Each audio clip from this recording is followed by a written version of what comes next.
ये तस्वीरें खाने के नाम पर मुस्लिम शख्स को पीटने की है। ये तस्वीरें सैलाब के लिए मुसलमानों को जिम्मेदार बताने की है। ये तस्वीरें अजान की आवाज को दिक्कत साबित करने की है और ये तस्वीरें मस्जिद तामीर को गैर कानूनी बताने की।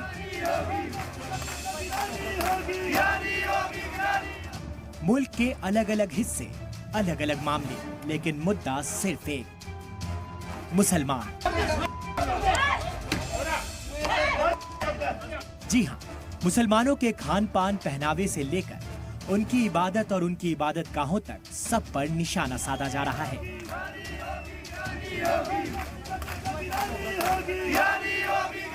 और अब बात घरों तक पहुंच गई है।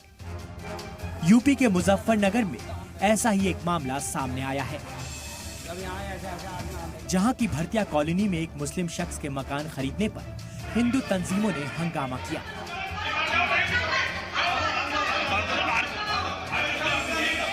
और तरह तरह के सवाल खड़े कर दिए। इन लोगों के द्वारा भारी संख्या में यहाँ पे नमाज पढ़ी गई, जिसके विरोध स्वरूप आज यहाँ सारा हिंदू समाज इकट्ठा हुआ है। और जब इस मकान में हमने घुस के देखा तो यहाँ पे क्या है जी, आवाम हिंद पार्टी के का बड़ा ऑफिस और बैनर लगे मिले गए। तो इसका मतलब कुछ ना कुछ। हिंदू तंजीम का कहना है कि मुसलमान के यहाँ मकान खरीदने से यहाँ रहने वाले हिंदुओं को परेशानी हो रही है। जब मोहल्ले के कुछ लोगों से बात की गई तो उन्होंने भी इसे एक साजिश का हिस्सा बता दिया। मतलब मुस्लिम समुदाय के व्यक्ति, नदीम नाम का व्यक्ति है, उसे जो है गैर कानूनी तरीके से मकान दे दिया गया है बैंकों के द्वारा। और यहाँ पर जो है रोज जो है दंगा भड़कने की भी उम्मीद है। हिंदू बस्ती बसी हुई है यहाँ पर, तो हम मुसलमान को नहीं चाहते कि हमारे यहाँ बसे। ये है जो बाहर से आए हुए, जैसे भी करके आए या दंगा फैलाने के लिए आए हैं, इनकी सोच बहुत खराब है। अब ये बगावत सियासत की देन है या वाकई इसके पीछे वाजिब वजह है, ये तो तफ्तीश के बाद ही पता चलेगा।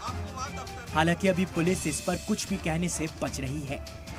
चलिए अब आपको मुजफ्फरनगर से पीलीभीत लेकर चलते हैं, जहां मुसलमानों के खिलाफ नफरत एक कदम और आगे बढ़ गई है। नहीं खरीदूंगा मैं किसी भी मुसलमान को अपने घर में नहीं आने दूंगा। पीलीभीत में बजरंग दल के रियासती सदर ने मुसलमानों के इक्तिसादी और समाजी बॉयकॉट की अपील की है। जिहादी हमसे दोस्ती करके हमारे घरों में आकर लज्जात फैलाते हैं, जिसके लिए एक मीटिंग बुलाई गई और मीटिंग में बाकायदा हलफ दिलाया गया।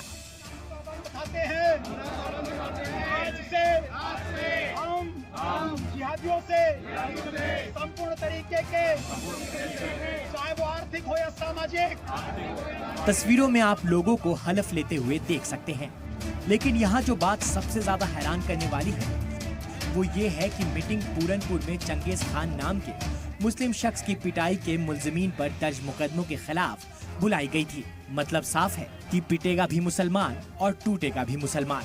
अब यहाँ सबसे बड़ा सवाल यही खड़ा होता है कि आखिर कब तक इसी तरह लोगों के दिलों में मुसलमानों के खिलाफ खौफ घोला जाएगा और कब तक इन शिद्दत पसंदों को कानून ताक पर रखने की इजाजत मिलती रहेगी। सिर्फ इल्जाम लगाने पर मुसलमानों का घर गिराने वाली सरकार इन लोगों की जबान पर लगाम कब लगाएगी, इसका सभी को इंतजार रहेगा। ब्यूरो रिपोर्ट, सलाम टीवी।